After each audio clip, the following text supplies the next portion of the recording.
Good morning on this beautiful April day. Hymns have a tremendous power to reach inside our hearts and souls to move us. We know that music goes into a different part of the brain's memory than just words. That's why it's so much easier to remember a hymn, the words of a hymn, than it is just a poem without music. The word wings of song is an old expression. My mother wrote once, "Sometimes a descant can slip past the guards and touch a hardened heart." The deepest religious experience I ever had was at St. Thomas Church in New York. It was the end of a choir conference, and I wasn't participating in any professional way, but just in the congregation. And the tremendous power and energy of everybody singing a well-known and well-loved hymn was almost overwhelming.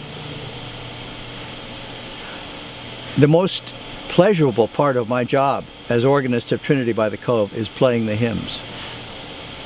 When you play a hymn, you don't just play the notes on the page. Those are the vocal parts. Those are the parts for the singers to sing.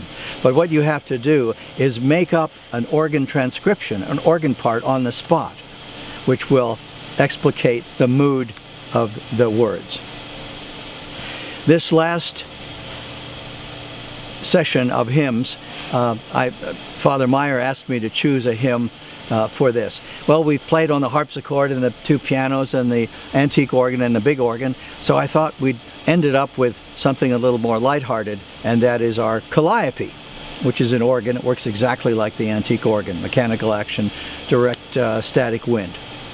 So the so-called hymn I chose is "When the Saints Go Marching In," to the rector's delight.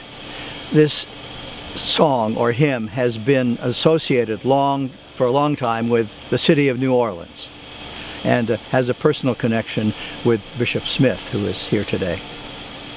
The origin of this song is obscure. It came from an African-American spiritual in the late 19th century in different versions, and originally was very slow and stately, but it has become a part of the secular culture.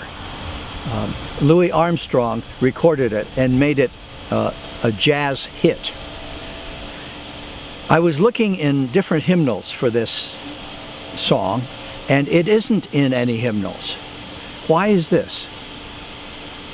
In the celebration hymnal, the more rambunctious spirituals are there, "When the roll is called up yonder," "Standing on the promises," but not "When the Saints Go Marching In." In the "Lift Every Voice and Sing," the Episcopal African-American hymnal, it's not in that hymnal either.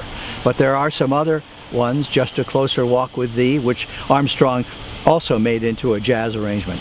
Some people think that "When the Saints Go Marching In," that one song, has been hijacked by a bunch of guys in straw hats who only play 6 tunes, and they play it in bars. In fact, Louis Armstrong's own sister thought that performing that song in a secular style, as her brother did, was inappropriate and sacrilegious.